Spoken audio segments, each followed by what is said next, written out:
Hi అండి, welcome to Krishnaveni Sripuram channel. నేను మీ కృష్ణవేణి. అందరికీ నమస్కారం అండి.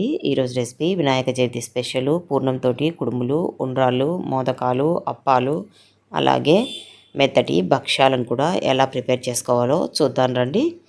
ఫస్ట్ ఒక బౌల్లోకి ఒక గ్లాసు పచ్చిశనగపప్పును వేసుకొని 3 సార్లు నీట్గా కడిగేసుకున్న తర్వాత ఒక గ్లాసు శనగపప్పుకి 2 గ్లాసుల వాటర్ని వేసేసుకుని గంట సేపు నానబెట్టుకున్న తర్వాత పప్పు అనేది ఇలా బాగా మెత్తగా అయి ఉంటుందండి నానబెట్టుకోవటం వలన.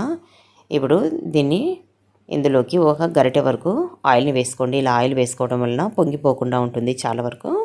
దీన్ని డైరెక్ట్గా నేను కుక్కర్లో పెట్టే కుక్ చేసుకుంటున్నానండి. లేదంటే మీరు దీన్ని కుక్కర్లోకి వేసేసుకొని కూడా కుక్ చేసుకోవచ్చు. 5 విజిల్లు పెడుతున్నాను. ఈలోగా ఒక బౌల్లోకి 2 కప్పులు గోధుమ పిండి, పావు టీ స్పూన్ పసుపు, 2 చిటికెళ్ళ సాల్ట్ వేసుకుని ఒకసారి మిక్స్ చేసుకుని కొద్దిగా వాటర్ని యాడ్ చేసుకుంటూ పిండిని చపాతీ పిండి కంటే కూడా స్మూత్గా కలుపుకోవాలండి. కొద్దిగా చేతికి ఆయిల్ని అప్లై చేసుకుని ఇలా కలుపుకోవడం వల్ల పిండి చేతికి స్టిక్ అవ్వకుండా ఉంటుంది. ఇలా మెత్తగా కలుపుకున్న తర్వాత పైనంతా కూడా ఇలా కాస్త ఆయిల్ని అప్లై చేసి ప్లేట్ వేసి పక్కన పెట్టుకోవాలి. పప్పును 5 విజిల్ రాచిన తర్వాత చూడండి మెత్తగా కుక్ అయింది కదా. ఇప్పుడు ఇందులో ఉన్నటువంటి వాటర్ని వడగట్టి తీసేసుకోవాలి. ఈ పప్పు అనేది చల్లారాలండి. చల్లారిన తర్వాత జార్లోకి తగినంతగా వేసుకుని ఫస్ట్ ఒకసారి గ్రైండ్ చేసుకోవాలి.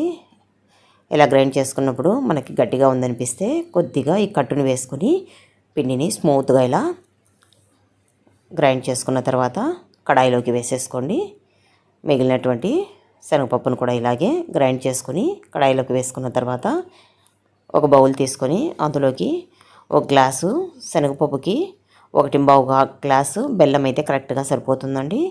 ఇందులోకి హాఫ్ టీ గ్లాసు వాటర్ని వేసుకోవాలి. వాటర్ బదులు ఇలా కట్టును ఉంటే ఈ కట్టును వేసుకోండి. ఈ కట్టుతో రసం కూడా చేసుకోవచ్చండి. నేను ఈ కట్టునే వేస్తున్నాను. ఒక హాఫ్ టీ గ్లాస్ వరకు స్టవ్ పైన లో టు మీడియం ఫ్లేమ్లో పెట్టుకొని జస్ట్ బెల్లం కరిగితే సరిపోతుందండి. బెల్లం కరిగిన తర్వాత ఈ పూర్ణంలోకి స్ట్రైనర్ తోటి బెల్లం వాటర్ని వడగట్టి తీసుకోండి. స్టవ్ పైన మీడియం ఫ్లేమ్లో పెట్టేసుకొని అంత బాగా మిక్స్ చేసుకోవాలి. అలాగే ఒక స్పూన్ వరకు ఘీని కూడా వేసేసుకోండి. దీన్ని ఇది ఈ టైంలో చిడుతూ ఉంటుందండి కాబట్టి లిడ్ వేసుకుంటూ మధ్య మధ్యలో కలుపుకుంటూ దీన్ని మీడియం ఫ్లేమ్లో పెట్టుకొని కుక్ చేసుకోవాలి. ఇలా కాస్త దగ్గర పడిన తర్వాత ఇది లిడ్ తీసేసుకొని కూడా మనము కంటిన్యూస్గా కలుపుకుంటూ దీని దగ్గర పడే వరకు కుక్ చేసుకోవచ్చు.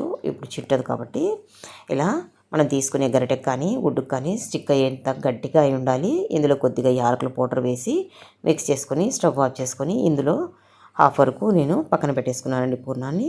ఇప్పుడు దీన్ని చల్లారిన తర్వాత చేతికి ఘీ అప్లై చేసుకొని ఇలా చేతి వేళ్ళ అచ్చులు పడేలాగా కుడుములు, గుండ్రంగా ఉండ్రాళ్ళు, అలాగే వీడియోలో చూపించిన విధంగా మనకు పసుపు గణపతి షేప్లో ఇలా మోదకాలు చేసుకొని ఒక స్పూన్తో కానీ ఫోర్క్తో కానీ ఇలా ఘాట్లలాగా పెట్టేసుకోండి. అలాగే చేతి వేళ్ళ అచ్చు పడేలాగా అప్పాలను ప్రిపేర్ చేసుకోవాలి. అంతేనండి. వినాయకుడికి సమర్పించడానికి పూర్ణం కుడుములు, ఉండ్రాళ్ళు, మోదకాలు, అప్పాలు ఇలా ప్రిపేర్ చేసుకొని నైవేద్యంగా సమర్పించవచ్చు. ఇదే పూర్ణంతో భక్షాలను కూడా ప్రిపేర్ చేసుకోవడం ఎలాగో చూద్దాం. ఫస్ట్ ఈ పూర్ణాన్ని ఇలా ఉండల్లాగా డివైడ్ చేసుకోవాలండి. మీరు ఏ సైజులో భక్షాలు చేసుకోవాలనుకున్నారో ఆ సైజుని బట్టి ఉండలుగా డివైడ్ చేసుకోండి. పిండిని మరో 2-3 నిమిషాలు బాగా మిక్స్ చేసుకున్న తర్వాత మనం పూర్ణం ఎంత సైజులో ఉండలు చేసుకున్నామో అదే సైజులో పిండిని కూడా తీసుకోండి. ఇలా రెండింటిని డివైడ్ చేసుకున్నాక ఒక ప్లాస్టిక్ కవర్ని పెట్టేసుకొని ఆయిల్ వేసి అప్లై చేసుకున్న తర్వాత దీనిపైన గోధుమ పిండిని పెట్టేసుకొని ఇలా కాస్త వెడల్పుగా స్ప్రెడ్ చేసుకోండి. పూరి సైజులో మధ్యలో ఇలా పూర్ణాన్ని పెట్టేసి పైన ఎక్స్ట్రాగా ఉన్నటువంటి పిండిని తీసేసుకొని ఆయిల్ వేసుకొని ఇలా దాని పైన షీట్ను కూడా వేసేసుకోండి. మరో ప్లాస్టిక్ షీట్ను ఇలా సైజ్ అనేది మన ఇష్టం అండి. చేత్తో ఇలా అంటుంటే స్మూత్గా మనకి పక్కకు పిండి అనేది జరుగుతూ ఉంటుంది. ఈ విధంగా ప్రిపేర్ చేసుకున్న తర్వాత ఇలా చేత్తో తీసుకొని డైరెక్ట్గా స్టవ్ పైన వేసేసుకోవచ్చండి. అలా కాకుండా ఇలా మనకి ఇంట్లో అందరికీ ఉంటుంది కదండి, పేపర్ ప్లేటును కట్ చేసేసుకోండి. అంచును ఫస్ట్ వేసేటప్పుడు మాత్రం ఆయిల్ బాగా అప్లై చేసుకున్న తర్వాత ఇలా పిండిని పెట్టేసుకొని ఇప్పటిదాకా చేసినటువంటి ప్రాసెస్లోనే మనము భక్షాన్ని ఇలా ప్రిపేర్ చేసుకోవచ్చండి. దీనిపైన షీట్ వేసుకొని ఇలా మనకు నచ్చినటువంటి సైజులో చేసుకోవచ్చు. ఈ విధంగా ప్రిపేర్ చేసుకున్న తర్వాత మనం డైరెక్ట్గా ప్యాన్ పైన కొద్దిగా ఆయిల్ వేసేసుకొని ఇలా షీట్ని పెట్టేసుకొని ఇలా అట్ల కాడతో అన్నామంటే ఈజీగా వచ్చేస్తుందండి. ఫస్ట్ మాత్రం పేపర్ ప్లేట్కి వేసేటప్పుడు ఆయిల్ని బాగా అప్లై చేసుకోండి. పైన ఇలా ఒబ్బటికి కాస్త ఆయిల్ వేసుకున్న తర్వాత కాసేపటికి బాగా పొంగుతుందండి.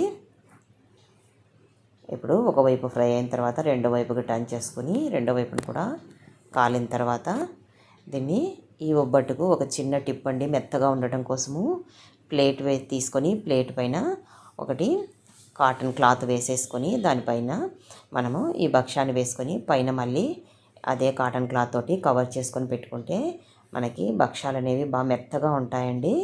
ఈ టిప్పును ఫాలో అయ్యి చూడండి, భక్ష్యాలు చాలా మెత్తగా వస్తాయి. ఇలా అన్నీ ప్రిపేర్ చేసుకున్నాక వినాయకుడికి నైవేద్యంగా సమర్పించడానికి మనకి భక్ష్యాలు కూడా రెడీ అయ్యాయి కదండి. ఈ వినాయక చవితికి మీరు కూడా ఈ రెసిపీని ఓసారి ట్రై చేసి చూడండి. ఈ వీడియో కనుక నచ్చినట్లయితే లైక్ చేయండి, షేర్ చేయండి, సబ్స్క్రైబ్ చేయండి. Thank you for watching.